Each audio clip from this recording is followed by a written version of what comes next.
may be seeing this snowy sight several times this week. First up, today's round wrapping up across the state line. We still have winter weather advisories out until 6 p.m., so that's mostly for any kind of lingering slushy roads. May not see much else for rain and snow when it comes to shower activity, but there still could be a little lingering on those road surfaces, so continue to drive with caution over the next couple hours while we still have some showers on radar. You note, though, on satellite and radar, there are some drying areas as that storm system begins to depart. Still could have some lingering showers as we go into the early evening. For the most part, could get one last burst of snowfall traveling down US 20 over the next hour. As you're south of US 20, might just get some drizzly rain showers in Dixon as well as Rochelle, as the weather is warm enough for that kind of precipitation type, and thankfully warm enough that we're not going to see any kind of freezing rain.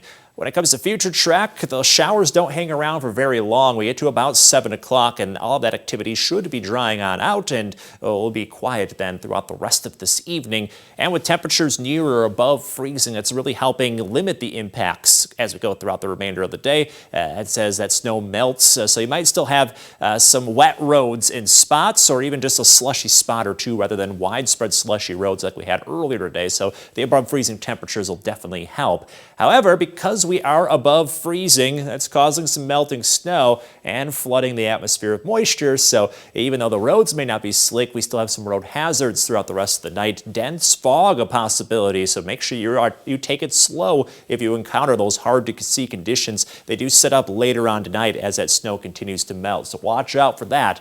Could be a little hard to see later tonight and throughout tomorrow morning as those foggy conditions linger. So the showers dry up. We continue to turn foggy then until we get to tomorrow morning. Temperatures do eventually drop down to around or slightly below freezing, but that's very late tonight. So expected to see the roads remain ice-free throughout the night.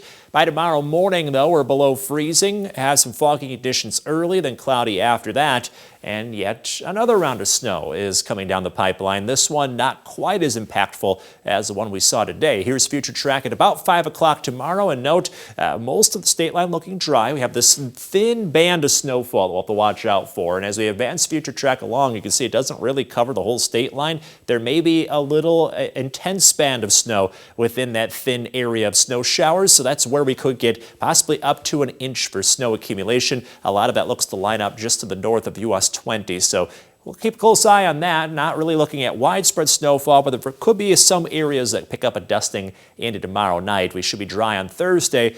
Then we're keeping a close eye on New Year's Eve and New Year's Day. There's another possibility this time of much more accumulating snowfall sometime between the holiday and the first day of the new year. So watch out for that, along with some Arctic cold coming in by Sunday. Definitely pay close attention. We're still looking at some very murky details on this when it comes to timing and placement of the storm, but it's looking possible that we're off to a snowy start and then a cold start to the new year once we finally get there. In the forecast, you can see we're slightly above freezing Thursday and Friday, then way back down into the teens for highs by the end of the week. By next week, temperatures starting to rise again.